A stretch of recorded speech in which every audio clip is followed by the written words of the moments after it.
If I could have your attention so we can begin the speaking portion of the program and allow you to leave early to go shopping. This is Christmas week, after all. We are absolutely amazed at the attendance here today, knowing how close we are to Christmas. But I think, and our guest speaker would agree, this is why New Hampshire is so unique. And we fight very hard to maintain first in the nation. The good residents of this wonderful state take their politics very, very seriously, and they are to be commended. But I think it's also a sign of why we should be and continue to be #1 primary in the United States. So I want to thank all of you for being here.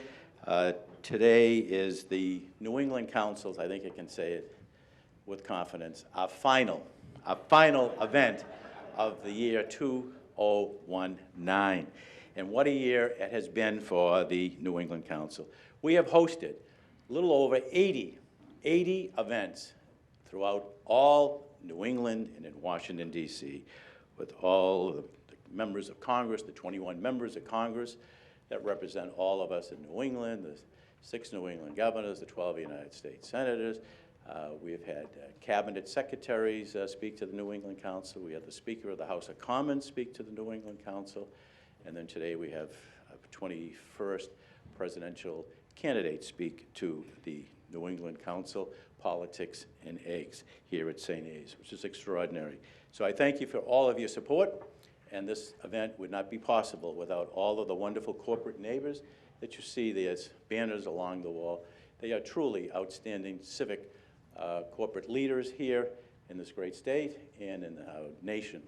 And if you see anyone affiliated with any of these companies, you should say thank you for supporting Politics and Eggs.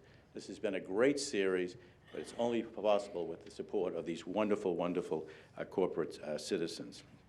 We'll be taking a break from these events, but stay tuned for some announcements in early 2020, and we hope that many of you will also attend those. For purposes of introducing our very special guest here this morning, I could think of no one better to do the formal introduction than the man who has made this event such a huge success. Somebody in Washington would use that word, huge, but this has been a huge event, to say the least, and it's possible only because of the work of Neil Levesque, who has done an outstanding job. So for purposes, again, of welcoming our good friend, Tom Steyer. Neil Levesque.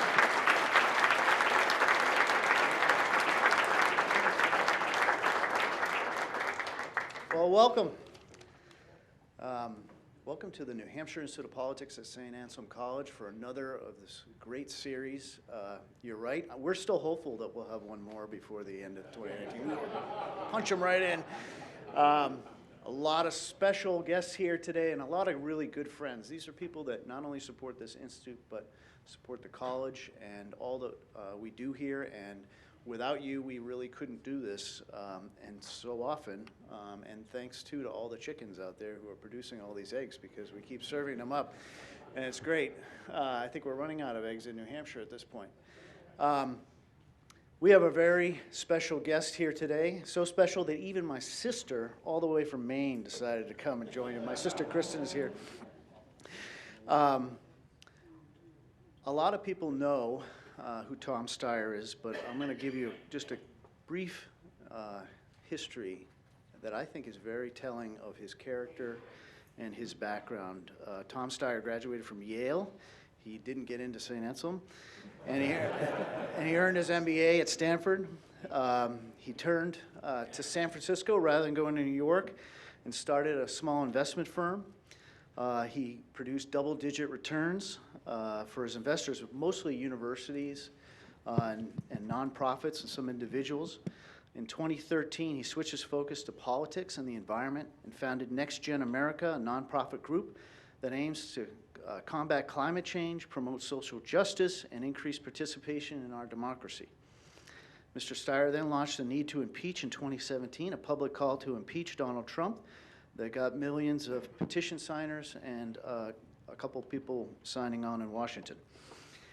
He and his wife then devoted countless hours of their time and donated tens of millions of dollars to charitable projects. In 2010, they signed the Giving Pledge to donate half of their fortune to charity during their lifetime. Wow. By the way, our Senior Vice President of our advancement, Jim Flanagan, is here today.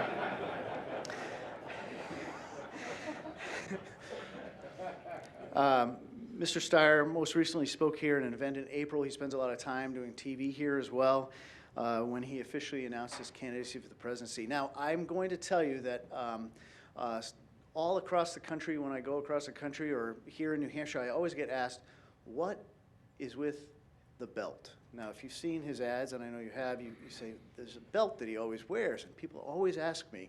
So I had to ask him, and so there's a project that hopefully he'll talk a little bit more about in Kenya, where their goal is to educate young girls. And of course, if you work on educating young women in a lot of these countries, it gives them self-esteem. An educated population obviously is better for a lot of these countries, and this is what that belt represents in Kenya, and I think it kind of goes along with your entire biography. So Tom, welcome.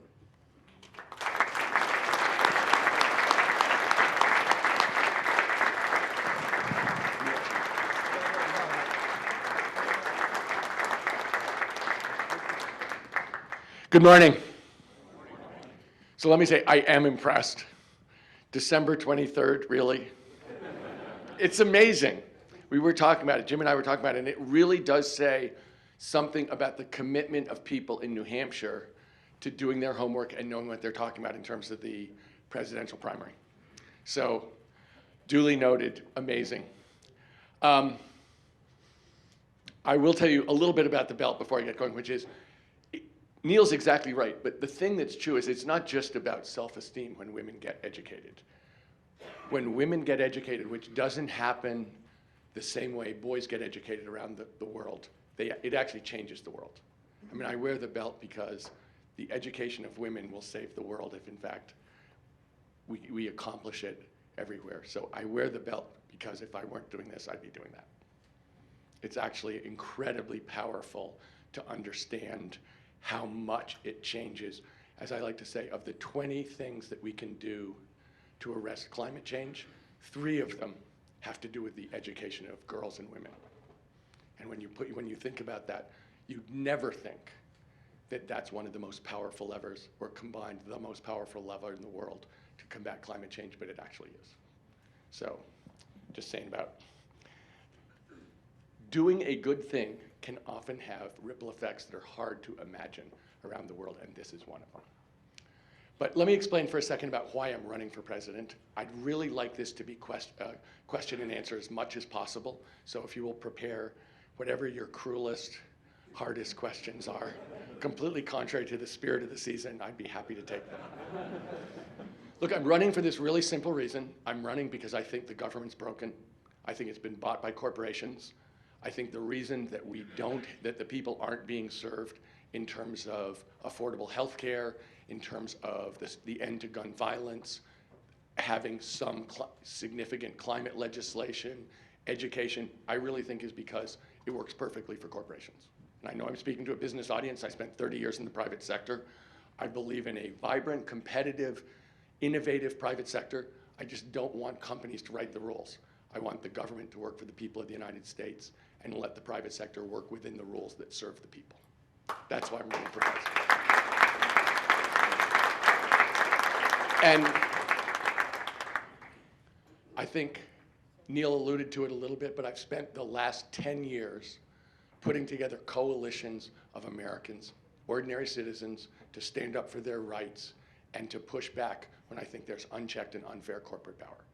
And so I started it in California, my home state, taking on oil companies about the most progressive energy laws in the world.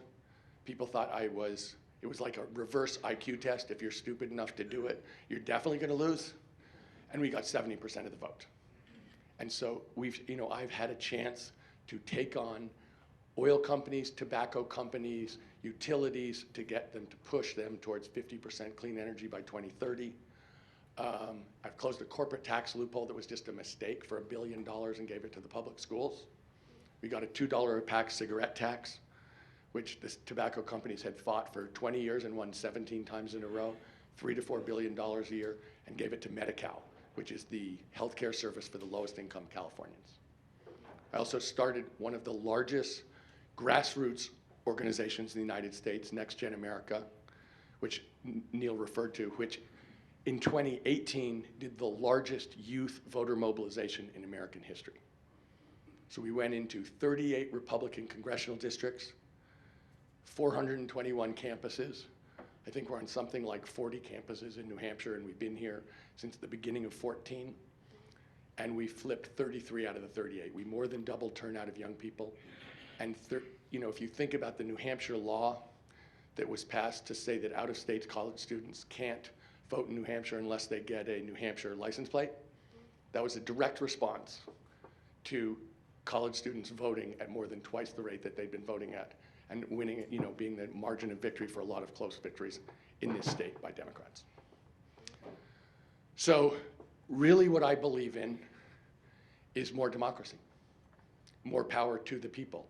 It's really been 10 years of trying to push power down to the people of the United States because I actually trust the people of the United States. We were talking at breakfast about what have I learned basically running for president, and running for president is kind of a more intense version of what I've been doing for 7 years, which is to travel around the United States and talk to Americans and listen to what they're saying about their lives and listen to what they're saying about how the government affects them and the problems that they're dealing with. And so, I believe I've met an incredible group of people who are not atypical Americans, they're normal Americans, really hardworking, really decent, inspirational across the country. That has been my experience for 7 years, is to think the people of the United States are wonderful, just wonderful. And they do things every day that are tough out of the goodness of their heart. I can't tell you how inspirational, fun it is to travel around this country and meet people. And they are also, a lot of them are suffering. And so when I like to say, we use fancy language in politics. We use the language of Econ 101 and Poli-Sci 101, and it really takes us out of what's going on. Because the actual stories about what people are going through are the stories of human beings who are often really suffering. And so my attitude about this is a pretty simple one. We have more than enough money to do all the things we want, to have affordable health care, quality public education from pre-K through college, a living wage, pay people a living wage so one job can support a family, secure clean air and clean water for everybody. We can afford it, but we're definitely not delivering it. And the reason is it's not profitable for a lot of corporations. And that isn't a good enough reason, because what we've seen is, I think those are rights of Americans, and that's really what we're going to get if we break the corporate control of our government. And that's what I intend to do. But let me say, wow, you guys are quiet. Let me say this. People always describe me, I sometimes say that I'm going to change my name formally to billionaire Tom Steyer instead of just Tom Steyer.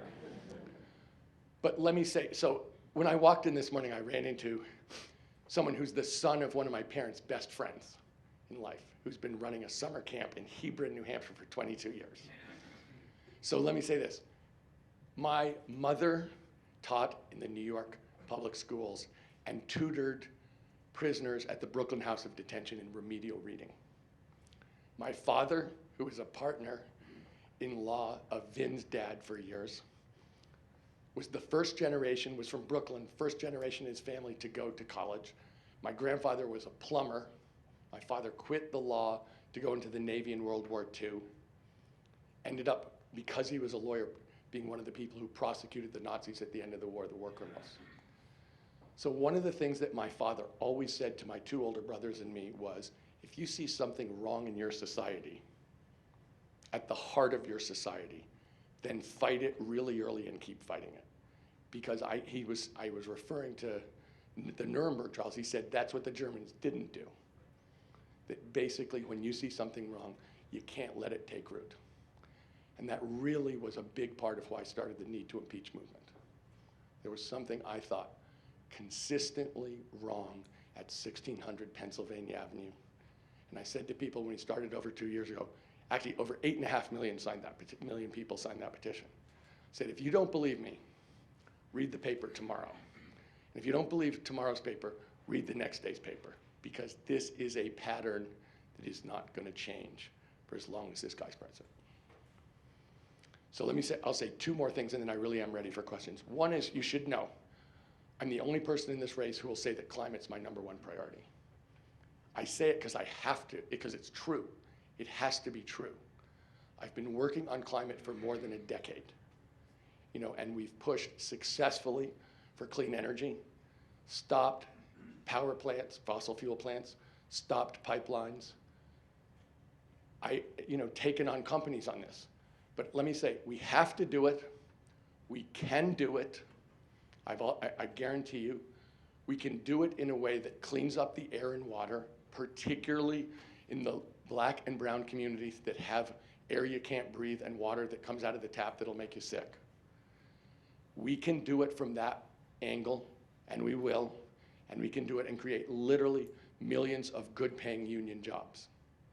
So when people talk about this, we have to do it, we can do it, and we can do it in a way that is just a win-win-win. Cheaper energy, faster growth, more jobs, healthier. But we have to do it, and we have to lead the world on it. If we don't look at this on a global basis, we're not looking on a realistic basis. You cannot solve this inside the boundaries of the United States. And so unless we lead the world morally and financially and technologically and commercially, we lose. And there's no other country that can do it, just to be clear.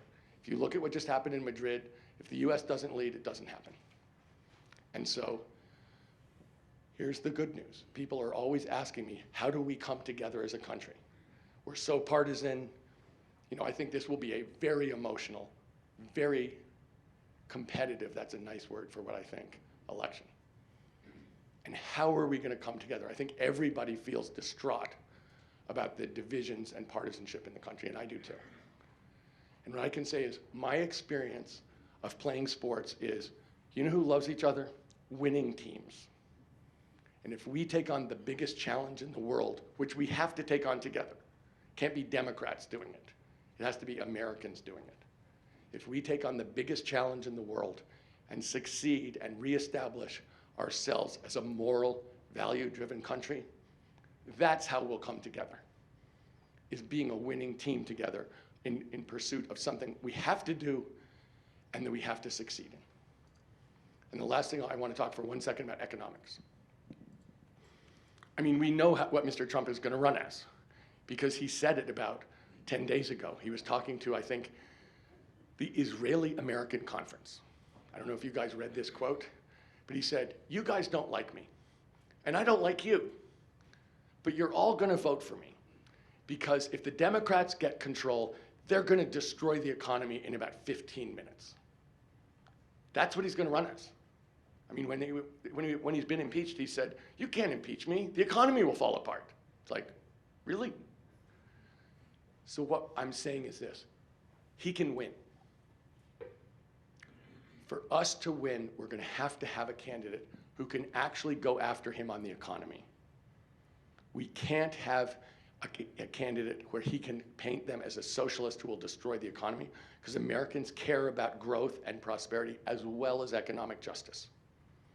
And after 30 years building a business from scratch, figuring out what creates prosperity, I feel like I have unique experience and expertise in terms of pointing out the fact that Mr. Trump is actually a fake business person and a failed business person. He actually played a business person on a reality TV show. And that he is actually a terrible steward of the American economy. If you actually look at the things he's done, they've been counterproductive and bad for American people. And so I think we need somebody who can take him on and take him down in terms of economics, because that's definitely, I mean, I'm not exaggerating what he said to those people. I mean, his basic campaign shtick is, I'm a criminal who hates 80% of America, but you can't afford to get rid of me. And what we've got to prove is we can afford to get rid of him. Because we actually can afford to get rid of him, we will do much better with a completely different understanding about what creates true prosperity and true growth and true success for Americans. And that is going to be something that we have to establish in 2020 and really talk to people about what actual productivity looks like in the United States, what actual value creation looks like, which is investing in the American people, a completely different idea than he's using in terms of what success looks like. And that has got to be a conversation we have, because it's a really different way of thinking about what we're trying to accomplish together in this country. So with that, I would love your toughest Christmas questions.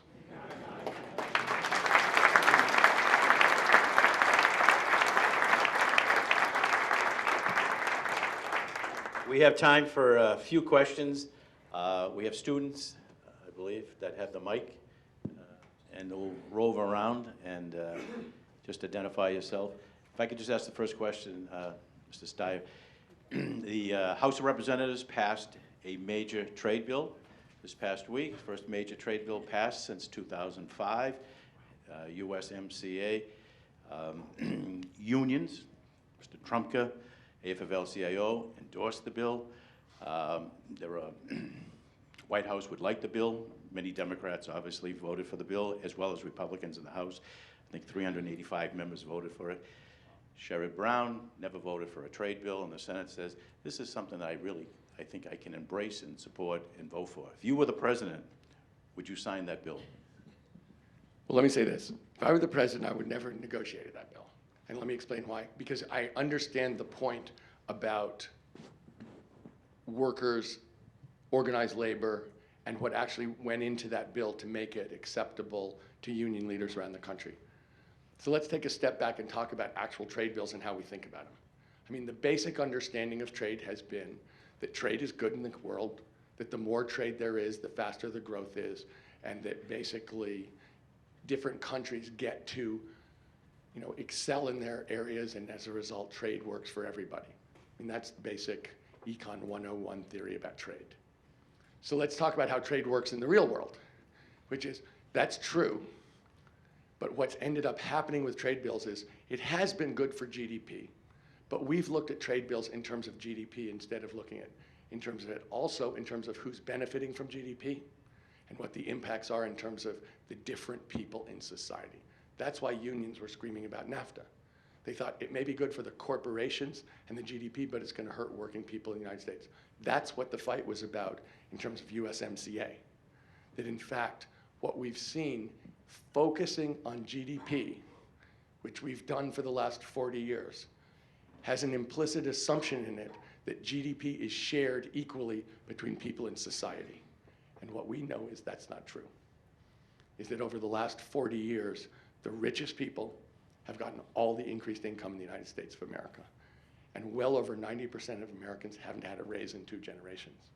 So if you think that isn't success, if you value people equally, which we're supposed to do in a democracy, last I checked.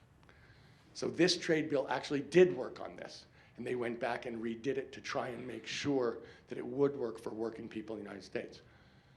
But the other complaint about trade bills traditionally has been that they haven't dealt with the environment, that in effect, we allow other countries to do manufacturing in ways that are environmentally destructive, and therefore we're sort of exporting our pollution to other countries. And at some level, that falls apart in terms of climate. Because when you talk about climate, the pollution in China is also the pollution in the United States. The pollution in Mexico and Canada is also the pollution in the United States. So if you look at this trade bill, what Jim said is exactly true. All of the, I think virtually every union came on and supported the bill in the way that was rewritten. But all of the environmental groups fought it and are opposed to it Because the other issue has been, if we're going to do trade, we have to do it in a way that will actually preserve the natural world. And so when I look at this bill, it brings up the idea, who's at the table really matters. You know the old saying, if you're not at the table, you're on the menu. Well, I can tell you, climate was on the menu. It's not mentioned in this bill. So in fact, when we think about what we're going to accomplish around the world, if we don't have climate as a primary, I would honestly say the primary point of our international relations, we're not going to solve climate. And if you guys have been reading just the last week's information about what's going on in the natural world in terms of the Amazon, you can go back if you want to have a sleepless night, read about the Amazon and where we are. And if you want to just take a look at a picture, take a look at Sydney, where you literally, it's completely surrounded by the smoke from the fires. Australia is on fire. It was 107 degrees average in the country last week. So actually, Jim, if I were going to do that bill, they redid it based on working people. They should redo it based on climate. Because these people need our market. They don't want our market. They can't survive without our market. And we have to use that to make sure that they're behaving in ways that serve the people of the United States. So I would renegotiate that bill on climate, period. And I believe that you have to have working people at the table to make sure that those concerns are really met in the real world. And you need people who are going to worry about climate to make sure that those concerns are met in the real world. And if you don't, then you get presented a bill that has positive things about it compared to where we are, and also has things that are completely unacceptable. And that is proved. I mean, we have a president who would never think about using the word climate, who at the International Climate Conference, America was there to try and sabotage the conference. All I can say is that we're talking about the health and safety of every American citizen in terms of dealing with this in a smart and effective way. And at some point, you know, it's exactly like everything else. An ounce of prevention is worth a pound of cure. We have to do this, we can do it, and we can do it in a way that makes us richer and healthier. But if we don't do it, then we put ourselves at grave risk for as far as the eye can see. If I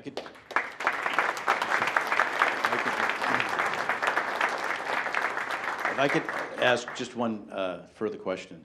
The DNC is going to increase the standard eligibility for people to be on the next debate.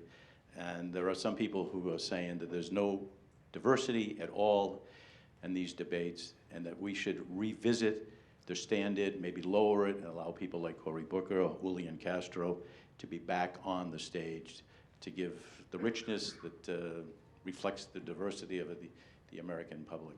Your thoughts on what the DNC should do? Well, they're in a tough spot, I gotta say. After Kamala Harris withdrew, I wrote an open letter, I think that day or at latest the next day, to say that they should lower the requirements so we'd have a larger and more diverse group of people on stage. Because I do think it's important to hear a diversity of opinions, and I think we have a very diverse, thank God, Democratic Party. And I think I like people to hear as many messages and as many truths as they can and get to make up their own minds. And I know that's not in my interest. My interest is to have the game of musical chairs to continue as fast as possible. But I think in the interest of the Democratic Party and Democratic primary voters, I push for them to actually loosen the requirements and get a bigger group of people and a more diverse group. And they obviously did what they always do, which is not exactly listen to me. So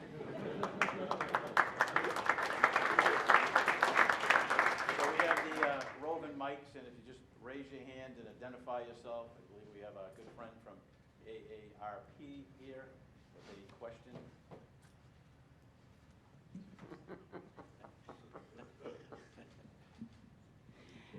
Good morning and welcome to New Hampshire. And will you remind everybody of your name, just so? My name is Mary Roberge, and I am a volunteer with AARP New Hampshire. And my question is basically about prescription drugs. We all know that the cost of prescription drugs is continually rising.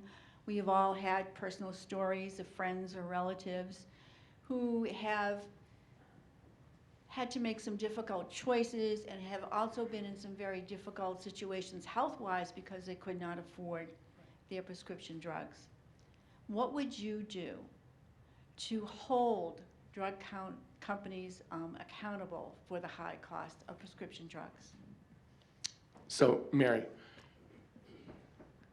I started by saying I'm running for president because I think that corporations have bought the government. And if you wanted one of the many obvious cases, the drug companies are a pretty good argument for that. You know, we pay, it's not just that we pay high prices, we pay many multiples of what other countries pay for the exact same drug. And I know people in New Hampshire know that we can pay 10 times as much as Canada, and then they wrote a law to say you can't drive to Canada to buy the drugs. And the more you know about how drugs are priced in the United States, the angrier you get. Because there's the price, and then there's the inability to go anywhere else to buy it, but this common behavior in terms of maintaining high monopoly prices based on patents when it's no longer appropriate, when you hear about the behavior that's common in order to continue that, it's upsetting. Because you realize we're getting ripped off. And the government doesn't represent the people of the United States to stand up for us. Every other government negotiates really hard. That's why they pay a fraction of what we pay. And let me say this. I understand that drug companies do research and come up with new molecules, and we're going to get a lot of new drugs in the 21st century, thank God. But there's something going on here that's absolutely flagrant at the expense of Americans. And so it's absolutely critical that our government be working on behalf of the citizens, not of the profit lines of drug companies. And so what would I do? Look, I happen to be in the larger case. I'm one of the people who believes in a public option, not in Medicare for all. And I could take you through that. But we can't wait for that. Yeah. I'm just saying, we can't wait for that. So what I would do is I would negotiate very hard on drug pricing. And I would use the power of the United States government to buy, to push these people, because what they're doing isn't appropriate. And for reasons that are obvious, we haven't done that. And so when I think about what they charge us relative to other countries, the United States government is a gigantic purchaser, and we have the ability to drive down these prices for Americans, period. We don't do it. If I were there, I promise you, to me, I am a competitive person. I am 100% on the side of the American citizens here. We have a lot of power that we're not using over these drug companies. I would use it. And it's like a negotiation. They are killing us, sometimes literally, and it's not right. And so I have no qualms whatsoever about pushing back. And they're going to make arguments about needing money for research, and they're bogus. And so I would push really, really hard on drug pricing, and I would push really hard, especially after the 7 years of the original patent, because this is something where they are really extending prices. If you looked, there were hundreds of drug prices that went up on January 1 of this year. It's completely unrelated to anything but wanting more money. There's no cost increase. It's just a question of what they can get away with the American government. And we have an enormous amount of power to push back. And I would push back really, really, really hard. Because our healthcare in general is twice as expensive as it should be. And this is an absolutely egregious case of getting ripped off compared to every other country. 10 times for insulin what we pay compared to Canada. We pay 100 times what Australians pay for some drugs. 100 times. That's unconscionable. And so we have to take it seriously, but I'm telling you, I'm running for president because I believe these corporations own the government, and I want structural change like term limits and direct democracy, because I want to change their ability to run the government and start thinking that healthcare is actually about serving the American people, not about promoting profit lines for drug companies and insurance companies and private hospitals.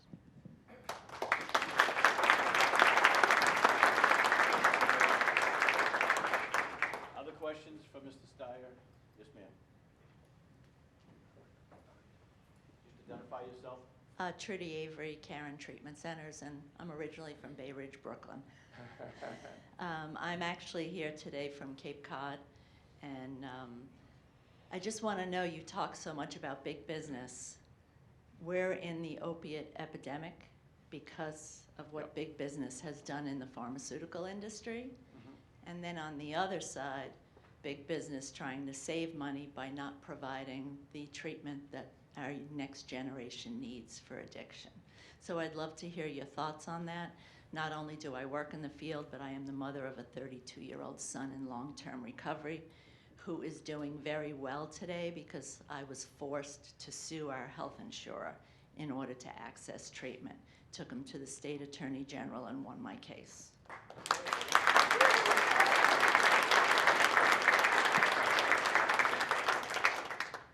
So, Trudy, you've had this very personal experience. I think almost everybody has been touched by this at one step removed. You know, my best friend from growing up is a dead heroin addict. So I have no illusions about how this plays out. So you asked two different questions. One was about what to do about opioid addiction and how to treat the drug companies who fostered it and profited from it. I mean, one of the things I think to change behavior is, I know those people are going to pay huge fines, but that seems to me to be criminal behavior. If you go into a room and conspire to addict American citizens to an opioid and think of that as a legitimate business practice, I think we have to change your mind. And I think there's been a sense overall that if you do it in a corporate setting, it may be a fine, it may be a civil penalty, but it's not a criminal violation. I just don't think we can do that anymore. I think that people have to be sitting in rooms saying, am I doing the right thing? Am I obeying the law? And I think this is a perfect example, because when you read the notes of those meetings, it does curl your hair to think about what people said, and without real attention to the consequences for American citizens. So one thing I'd say is, you have to put criminal sanctions on the table and have the Justice Department look at it and pursue it, for starters. In terms of 72,000 people died of opioid overdoses last year. You know, that is a gigantic number. And the only reason it was so low was because there are new drugs that can stop you when you're having an overdose from dying. So this is obviously a gigantic problem. Let me say that I do support you in your thinking that this is a health issue, where we need to support the people in this from a health standpoint, and I propose putting $75 billion a year into that. But I also think, in addition, this country is suffering from a lot of mental health pain. And separately, I would also put a lot of money into that in a way that we haven't. That I think that this is an example of the mental health pain that people are undergoing here. And it's specific, like every single example is specific, but I think we actually need to address it, focus on it, resource it, and deal with the pain people are feeling around the country, and particularly in New Hampshire. And let me say this. There was just a study out, which was very painful, I don't know if you saw it, which said that for the third year in a row, American life expectancy went down. For the third year in a row. And New Hampshire's life expectancy for people between 25 and 60 went down the most of any state in the country. And the reasons were all health related, but 3 of the top 4 were alcoholism, opioids, and suicide. And I know that that's a really uncomfortable thing to talk about, and I know this is the holiday season. But let's talk about, this is, when I talk about the country coming together about climate, when I talk about partisanship and what I believe in, I believe there's a gigantic need in America for purpose. What are we doing as a country? What do we stand for? Who are we? What does being an American mean? Traditionally, being an American was about leading the world for freedom, justice, and equality. That's what being an American is. And that we're the moral leaders of the world who stand up for democracy and freedom and the sanctity of human beings. And that's gone. I mean, we have a president who absolutely doesn't believe one word of that. But when I talk about climate, what I'm really talking about is the United States going back to our traditional role of leading the world. And when I think about people in despair in this country, that's what those numbers mean.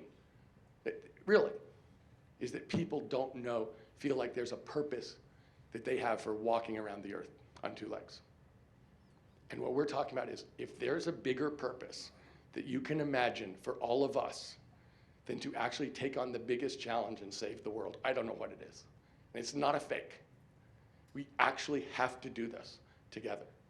And it is an absolute gift of meaning for everybody's life. So when I think about somebody, if I think about my dead friend, if I could have said to him, Dean, here's what we're going to do. We need you to do this. You know, I know that there's some hard things in your life, but we need to do this together. That's what I want to say to everyone in the United States. There is a purpose for what we're doing on this planet. There is something that Americans do differently from everyone else in the world. And we have to do it, so let's do it. And let's take incredible joy in doing it. Let's succeed together. That is what I think we need to do. That is what we're missing. You know, God did not put us on this planet about GDP per capita. There is a bigger purpose to the United States of America. And that's really what I think the solution to this problem is.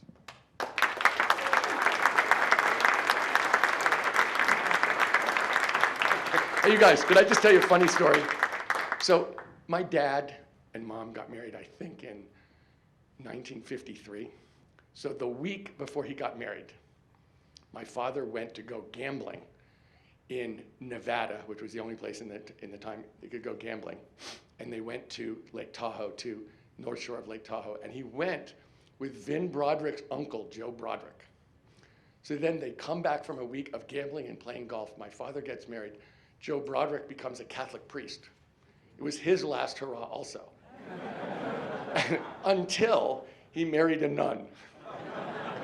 And now I've always thought I could see these two guys. And their brother was on the board here in San Antonio. Is that right? So I'm just saying, life can be super, super, super fun in a very pure way. The gentleman here. Just identify yourself. My name's Dustin Ward. Good morning, Tom. So my question, and being a veteran, it's important to me, the United States Constitution. At one point, I swore an oath to uphold and defend that. And you know, this being a constitutional republic, and we have a Bill of Rights. And I guess my question is real simple to you. Are you going to, if you are elected, are you going to uphold the U.S. Constitution and the Bill of Rights up to and including the Second Amendment? So Dustin, let me start by saying what I think is only fair. Thank you for being a vet. Thank you for your service. Everyone who does that deserves it. And out of some sense of responsibility, I recently reread the Constitution of the United States, including the Second Amendment. So let's talk about the Second Amendment, which is obviously the right to bear arms. And here's what I think about this. And let me say that I raise grass-finished cattle, pigs, and chickens. And on our ranch, we give gun safety lessons so that anyone who lives around there for free can come and be a safe gun owner and, you know, basically get hunting licenses. We also have gun violence in this country at levels that are unbearable. And I think people focus on the mass shootings, where we're off the charts compared to every other country. We'll have 400 mass shootings this year in the United States of America. You can read about them every single day in the paper. But in the next country, in terms of mass shootings, we'll have 400. The next country will be Mexico, which will be probably 5. We also have spousal abuse, gun-related spousal abuse, streets that people are scared to walk down. And we have to remember that 60% of gun-related deaths are suicides. So what do I think about the Second Amendment? I believe in the Second Amendment, but I also believe in protecting the people of the United States. So what does that look like? For one thing, over 90% of Americans, including more Republicans percentage-wise than Democrats, and 70% of NRA members want background checks on gun purchases. So that if you fall into the category of felon, convicted spousal abuser, or certifiably having mental problems, you can't buy a gun. That hasn't happened because gun companies actually control the NRA and they don't want it to happen. But if you look at what I'm talking about, I don't think we're abridging anyone's Second Amendment rights to ask for background checks. I would license gun owners the way we license people who drive cars. People have a right to drive a car, but you have to be able to be licensed and safe. I would register assault weapons so that we'd know where they are. I would have voluntary but not mandatory buybacks of guns, because this is really about the number of guns in society, and make sure they're in the hands of people don't put into these categories of people who can't have them. So the real answer, Dustin, when I think about guns, we have an enormous number of guns in society, and a lot of it's done on a state basis. And when you actually look at how things work out in the states where there are fewer guns per capita, there's less gun violence. So I don't want to take away people's rights to own guns. I'm a gun owner too. But I want to make sure that we do it in a much, much, much safer way. And we are at a stage where, let's face it, they're doing active shooter drills in first grade. That's a level of fear in our society that's damaging and inappropriate, if I may use unemotional terms. So I think we're balancing the Second Amendment with the rights of people to be safe and to feel safe. And I look at it a little bit the way, the famous example of there's freedom of speech in the United States, and that's in the Bill of Rights.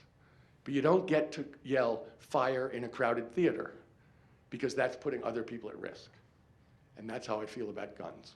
I want to respect the Second Amendment, but I don't want to allow somebody to call fire in a crowded theater and put at risk hundreds of other people.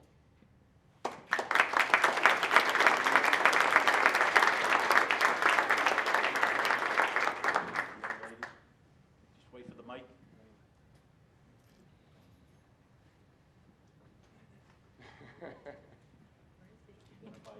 Good morning, and thank you for being here. Our state, New Hampshire, is an aging state. Of course, not people in this room, however, but second in the nation, only to Maine.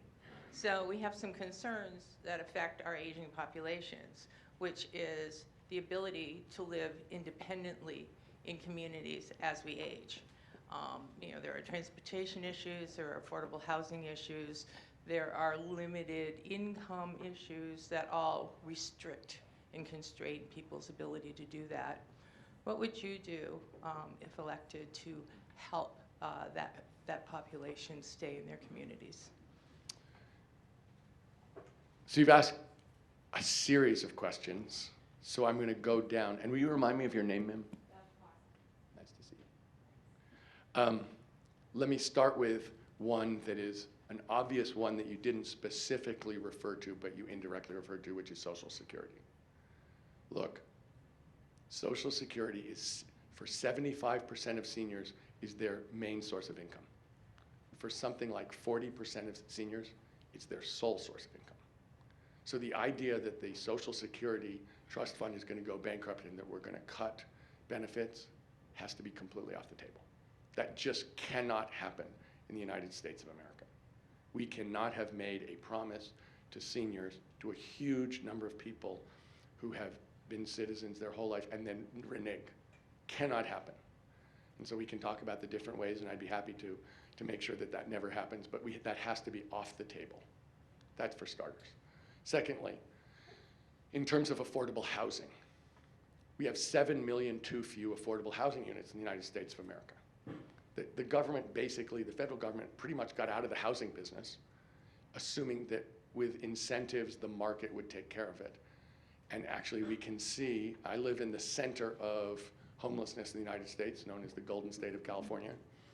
And so we can see what happens when you have too few housing units and it drives up prices. And so for people on fixed incomes or limited incomes, they get driven out of the market, and there's no real answer. That's why we have so many homeless people. That's one of the upshots. So part of what I'm proposing to do is in two different ways address the overall housing problem. One is by literally putting tens of billions of dollars a year into building houses, and the other is we have to rebuild the country from a climate standpoint.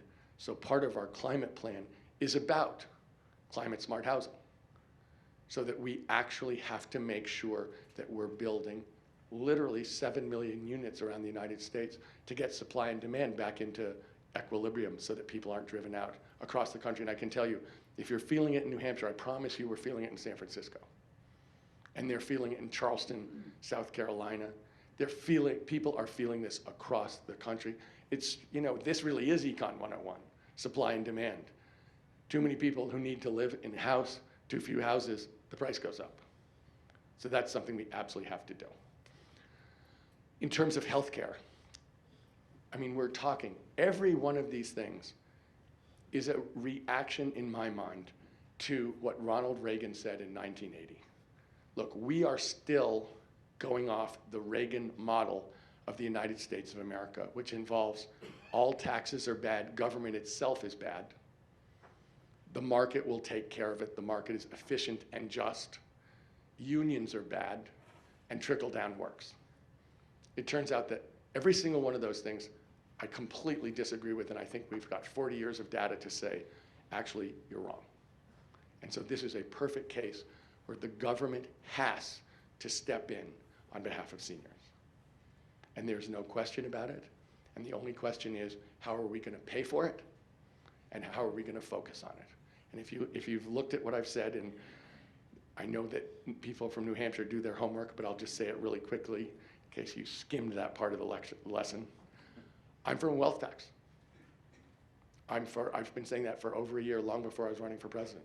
I think it's the only way really to deal with the inequity, the redistribution to rich people of money all over this country for 40 years. I'm for undoing the tax breaks to the richest people and the biggest corporations that they've pushed through. I'm actually for treating investment income, the passive investment income, the same way as you treat ordinary income for people who go to work every morning. And I'm for cutting tax. Believe it, if we do those things, we can get these programs and cut taxes by 10% for 95% of Americans. So I'm for a redo. I believe we've seen gross injustice for 40 years. I've definitely profited from it. It's one of the reasons I took the Giving Pledge, because I felt this isn't right. But I think going forward, we have to stand up for the people of the United States. And really, that's what you're talking about here across the board.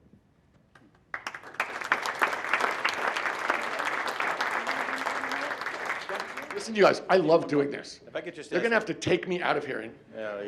If I could ask one question, Mr. Steyer, the House of Representatives has impeached the president, but the Speaker has held back and sent in the resolution to the Senate until I think she feels it's going to be a fair process in the trial.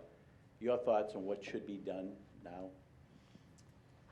So I was pushing a petition because I believe that impeachment is not about the House of Representatives or the Senate. I've always believed the people who count are the people of the United States. And I did a petition because I know for sure that nobody in the House of Representatives is going to listen to me, but if they have 50,000 of their constituents who care, who sign a petition and go write them letters, they'll care a lot. So this was always about trying to give voice to the people of the United States. And I believe that those people pushed the Congress to do the right thing and not to look at it just a question of their reelection, which is how they were looking at it, but to look at it in terms of right and wrong, that we have the most corrupt president in history, so do the right thing, because if you don't do the right thing, then the rule of law doesn't really mean a lot. If the rich and powerful aren't subject to the rule of law, then the rule of law isn't really exist in the United States, and that's a terrible thing. So now we are where he's been impeached, and the majority leader of the Senate has said, I don't intend to do a fair job. Amazing. And Lindsey Graham has said, I'm not trying to be fair here. Really?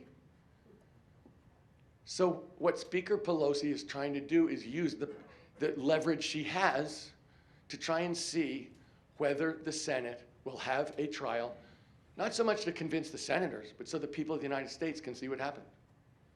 You know, this president has refused to allow members of his administration to obey subpoenas, which is the law that they have to obey, to go in front of the American people and testify about what happened under oath on TV, so we can see. That's what I'm for.